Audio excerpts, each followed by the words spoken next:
Daily. Taste the Daily. Cuddalore மாவட்டம் வீராணம் ஏரி அதன் முழு கொள்ளளவை எட்டியுள்ளதால் இன்னும் சில நாட்களில் தண்ணீர் திறக்க ஏற்பாடு செய்யப்பட்டுள்ள நிலையில் விவசாயிகள் பெருமகிழ்ச்சி அடைந்திருக்கின்றனர். விவரங்களை நம்முடைய செய்தியாளர் துரை வழங்க நாம் கேட்கலாம். துரை, இது குறித்து விவசாயிகள் என்னென்ன விஷயங்களை சொல்றாங்க? வணக்கம் ஷாம். கடலூர் மாவட்டத்தில் மிகப்பெரிய ஏரியான சிதம்பரம் அருகில் உள்ள வீராணா ஏரியின் கோடையில் அதன் முழு கொள்ளளவை எட்டியுள்ளது. விவசாயிகள் மகிழ்ச்சி அடைந்துள்ளனர்.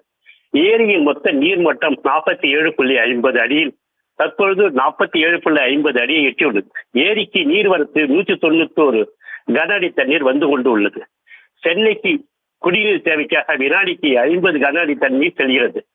ஏரியின் மொத்த நீர் இருப்பு 1465 மில்லியன் கன அடியில் அதன் முழு கொள்ளளவையும் எட்டியுள்ளது.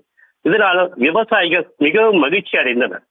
கோடை காலத்தில் பல்வேறு பகுதிகளில் பெய்த கனமழையின் காரணமாக ஏரிக்கு நீர்வரத்து வழியாக வடலாறு, சங்கல் ஓடை, கருவாட்டு ஓடை, வடிகால், வாய்க்கால் உள்ளிட்ட பல்வேறு பகுதிகள் வழியாக தொடர்ந்து நீர்வரத்து வந்து கொண்டிருக்கிறது. இதனால் ஏரியின் நீர்மட்டம் இடுகிடு என்று உயர்ந்து தற்பொழுது 47.50 கொள்ளளவை எட்டியுள்ளது. 2 வாரங்களுக்கு முன்பு படு பாதாளத்துக்கு சென்று 650 மில்லியன் கனஅடி நீர் இருந்ததை தற்பொழுது தொடர்ச்சியாக நீர்வரத்தின் காரணமாக ஏரியின் தண்ணீரானது 2 வாரங்கள் கனகனம் உயர்ந்து 1405 கன அடி நீர் இருப்பை எட்டியுள்ளது. இன்னும் சில நாட்களில் பாசனத்துக்கு தண்ணீர் திறக்க உள்ள நிலையில் தண்ணீரை வீணாக்காமல் கவனமாக பராமரிக்க வேண்டும் என்று விவசாயிகள் கோரிக்கை வைத்துள்ளனர். குறிப்பாக நெடுஞ்சாலைத்துறையின் சார்பில் நடைபெறுகின்ற வேலைகள் அரைக்குறையாகவே உள்ளது.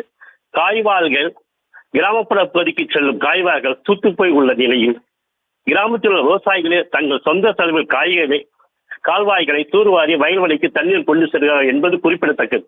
விவசாயிகளுக்கு குறுவை நெல் சாகுபடி நடைபெற்று வருகிறது.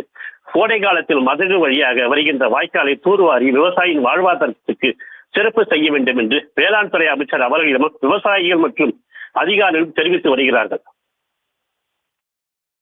தற்போதைய விவரங்களுக்கு நன்றி துரை. Taste the Daily.